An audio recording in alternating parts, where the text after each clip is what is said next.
really tired, modern mind says to you, don't worry, I can tell you're really tired.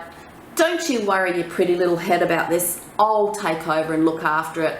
I'll take over your pencil and draw for you. You just go away and have a rest in your brain. I'll do it for you. And what modern mind does is it goes, chicken feet, right. Bird's feet, right. What do they look like? Duck's feet, like 3 like this. This is the symbol representing a bird's feet.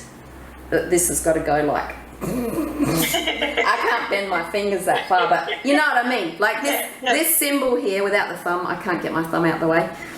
This symbol represents to us, like if you draw that underneath a blob of something, people are going to go, up bird, because they recognize this symbol. And so after you've done all that work with the chicken, you're tired, modern mind steps in and draws a representative of bird feet.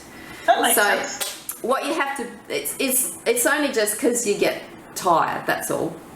Yeah. And so when you get more practice at this, it's not as tiring, and you'll also become more vigilant. Now you'll be able to spot when it happens again.